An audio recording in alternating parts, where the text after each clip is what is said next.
masyarakat hukum yang memiliki batas wilayah tertentu dan wewenang untuk mengatur serta mengurus kepentingan masyarakat setempat secara mandiri, yang dalam pelaksanaannya dapat berfungsi sebagai wadah penyaluran bantuan sosial kepada masyarakat dan memiliki koordinatif untuk pengelolaan program-program pemerintah dan pembangunan lokal.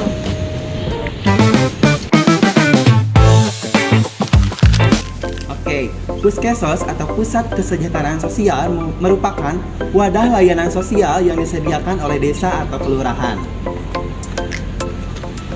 Semua bantuan yang diberikan kepada masyarakat oleh desa, alurnya itu sama, yang berbeda hanya departemennya saja. Alurnya yaitu satu, BPJS oleh RT RW, desa, dan BPD.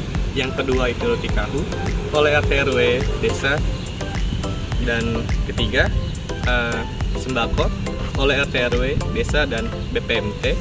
Yang keempat PKH yaitu oleh RT RW, desa, dan Dinsos.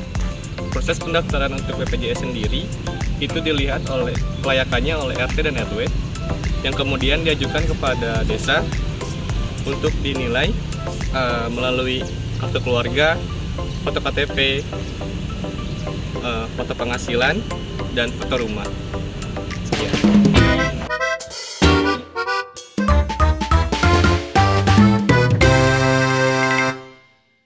Jenis penerima bantuan iuran berdasarkan sumber pembiayaan ada dua jenis utama. Yang pertama, penerima bantuan iuran yang dibayari penuh oleh pusat pemerintahan atau APBN. Dalam hal ini, program PBI ditanggung penuh oleh pemerintah pusat melalui anggaran pendapatan dan belanja negara atau APBN, khususnya bagi masyarakat yang masuk data terpadu kesejahteraan sosial atau DTKS dan memenuhi syarat ekonomi tertentu.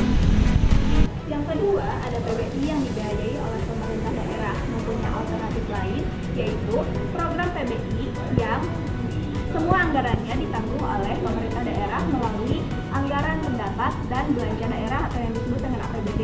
Hal ini memungkinkan pemerintah daerah secara mandiri menetapkan kepesertaan bagi PBI atau warganya yang kurang mampu.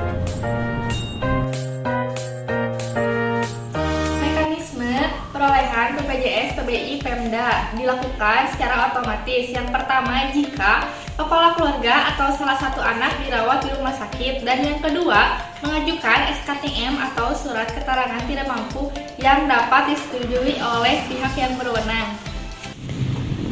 Kenalan dengan beberapa tingkat desil yuk. Desil 1, keluarga tidak memiliki pekerjaan dan sangat sulit mencukupi kebutuhannya. Desil 2, keluarga memiliki pekerjaan tapi tidak cukup untuk makan. Desil 3, keluarga yang memiliki pekerjaan dan bisa makan tetapi tidak memenuhi kebutuhan sandang dan pangannya. Desil 4, keluarga memiliki pekerjaan tapi tidak memenuhi kebutuhan sandang dan juga papannya.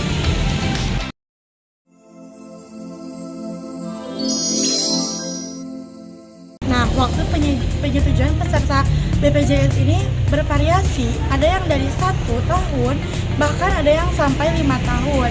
Nah, kenapa sih hal ini terjadi?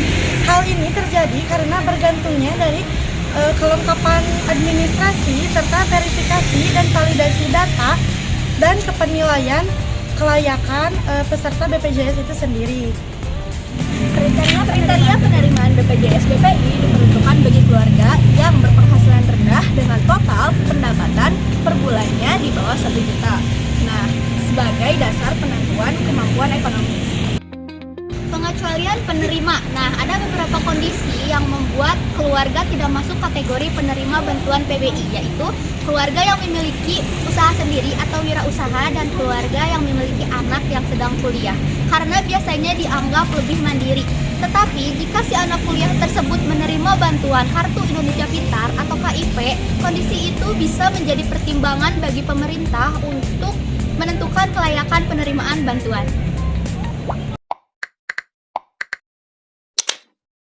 Kendala saat mengajukan BPJS by aplikasi, yang pertama itu sinyal, yang kedua data ditahan karena kesalahan dalam mengisi data, yang ketiga adanya perbedaan pada nomor KTP yang lama dan iktp, dalam nick-nya.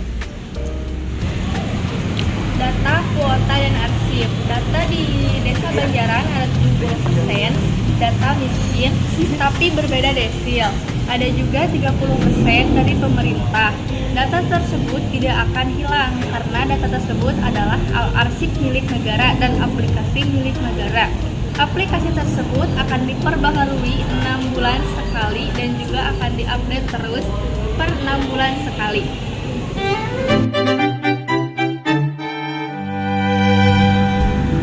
SKTM atau surat keterangan tidak mampu merupakan dokumen yang hanya bisa digunakan oleh masyarakat berpenghasilan rendah untuk memperoleh keringanan biaya kesehatan. Namun, SKTM ini hanya dapat digunakan untuk pasien yang rawat inap saja. Untuk pasien rawat jalan tidak bisa menggunakan SKTM sebagai pembebasan biaya ataupun keringanan dalam masalah pembiayaan.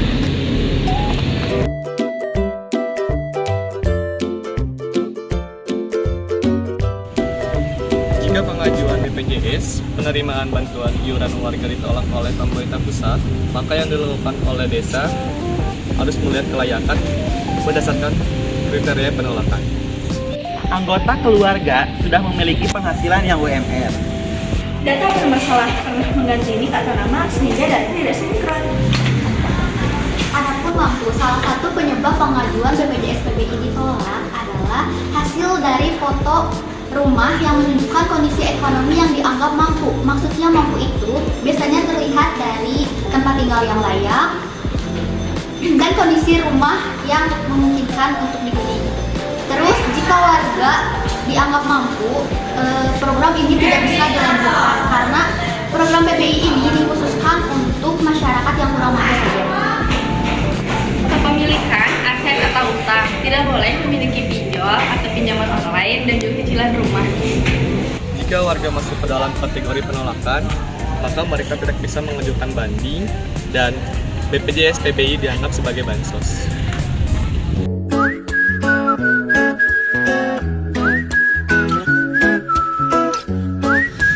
Ada juga hambatan-hambatan. Yang pertama, tidak boleh memiliki cicilan atau pinjaman online. Ada juga pemutihan. Yang pertama, syaratnya itu tidaklah mudah. Yang kedua, harus memiliki desil 1 sampai 4.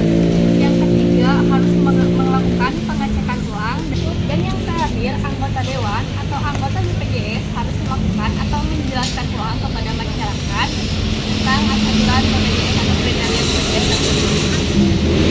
Nah, semua bantuan yang desa berikan kepada masyarakat itu alurnya semua sama, hanya beda departemennya saja. Untuk alur BPJS, data dari RT diserahkan kepada RW, lalu RW menyerahkan kepada desa atau puskesos.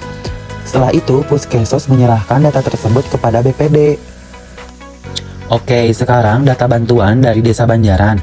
Yang pertama, penerima bantuan PKH berjumlah 192. Yang kedua, penerima bantuan BPNT berjumlah 434. Yang ketiga, penerima bantuan PBI APBN berjumlah 2091. Yang terakhir, penerima bantuan non-bansos berjumlah 3.525. Kali ini saya akan menjelaskan bagaimana alur SOP pelayanan pada puskesos. Pertama-tama, klien atau masyarakat datang ke puskesos untuk mengajukan permohonan bantuan. Selanjutnya, klien diarahkan ke front office untuk dilakukan asesmen kebutuhan serta pemeriksaan kelengkapan berkas. Apabila berkas belum lengkap, klien diminta untuk melengkapi persyaratan terlebih dahulu. Jika berkas sudah lengkap, petugas akan melakukan pengecekan pada data DTKS. Jika klien atau masyarakat terdaftar dalam DTKS, maka akan langsung diberikan surat rekomendasi, kemudian klien dapat pulang atau dirujuk ke back office atau layanan online.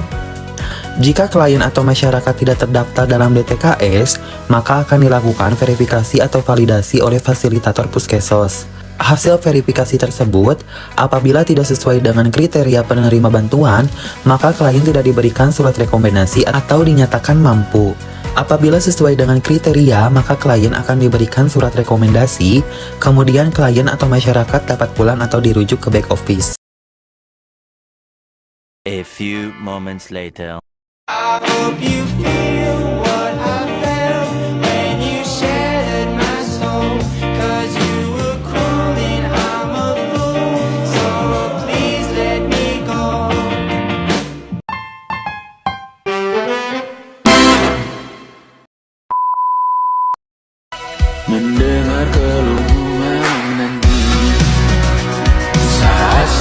tak jelas arahnya. Kita hanya punya bersama, melewati jurang terjalnya dunia. Damai sepi ini milik bersama.